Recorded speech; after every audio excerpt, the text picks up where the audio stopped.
I want to read to you some of the critiques so that I will be able to defend what you said better. I know you can, but now I want to know how. So I'm sure you saw the critique in MedPage today. What is MedPage today? Do you know? MedPage is an article that purports to review scientific medicine evidence pertaining to medicine, and I can't speak to the veracity of what it covers. That's fine. So this is what they write. Risch, that's you, of course, points readers to his review. He is the only author, published in late May in the American Journal of Epidemiology, that cites 5 studies in support of hydroxychloroquine, particularly when used early in COVID-19. None are randomized and controlled trials. What is your answer to that? Well, that's a fictitious standard, as it turns out. The FDA has guidelines for what it takes to approve medications. And there's a whole long history that the FDA has approved lots of medications, and many medications have come into widespread use without randomized controlled trials. For example, last Friday, the FDA approved the cancer medication without a randomized controlled trial. It's their standard policy to evaluate evidence, but not all of that evidence needs to be randomized controlled trials. And in fact, on the FDA's internal documents for what it calls emergency use authorization, EUA, it lists the criteria that have to be met in order for approval. And the standard for approval in that document is may provide evidence. It nowhere says randomized controlled trial evidence. It's not even a strong statement of good evidence. It says may provide evidence. That's sufficient for the FDA to approve hydroxychloroquine and other medications on an emergency use authorization basis, which is what is needed now. So let me explain to my listeners. Randomized, as I understand it, means that people do not know if they are taking the experimental drug, as it were, or not. Is that correct? Well, that's blinded. If a study is blinded, then the people don't know. So what does randomized mean? Randomized is that a random generator assigns either the treatment group or the non-treatment group to each subject.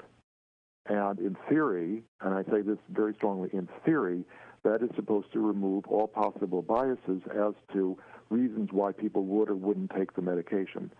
But it turns out that people believe in randomization when they shouldn't, because the amount of randomization it takes, the amount of subjects it takes, is gigantic, in the tens of thousands, in order to make the treatment group and the non-treatment group exactly balanced or close enough to exactly balanced. And there's other issues about randomized controlled trials in the real world that the previous director of the Centers for Disease Control, Tom Frieden, wrote about in the New England Journal in 2017, where he discusses all of the reasons and the kinds of studies that go into medical reasoning. Randomized controlled trials are one part, but it is a very naive and restricted viewpoint to say that they are the only kind of study that provide evidence of benefit. I'm sure you're familiar with the French health minister, the former French health minister, who has who met with the editors of the New England Journal of Medicine and the Lancet, the 2 most prestigious medical journals in the world, to the best of my knowledge, and both retracted their anti-hydroxychloroquine studies because they turned out to be unscientific. His claim is that a big part of the reason, in fact the biggest, is pressure by Gilead, the pharmaceutical company, to push remdesivir, which is very, very expensive, versus hydroxychloroquine. Do you believe that to be true? I can't speak to Gilead specifically, but I believe there are major big pharma pressures on those journals and a lot of other places in medicine today. And I say this because Dr. Angel and Dr. Horton from the New England Journal and Lancet, respectively, have publicly complained about the pressure they feel from the drug companies who provide a lot of their income through advertising to what they call, their words are, to launder drug company studies through those journals. And one sees this in medically politically driven opinion essays in those journals where you look and you'll see that all the authors get all or most of their research funding, if not their personal salaries, from drug companies. And you see these papers that are strange opinions that are very self-serving. And so it's very clear that what they were complaining about is present in what comes out through these journals, and maybe other journals as well. In this supposed refutation of your piece in Newsweek on MedPage, they write that one of the studies that you cite is, and they quote, one is the heavily publicized and now discredited French study by Didier Raoult, MD, and colleagues. In March, that sparked initial hopes and so on. Has it been discredited?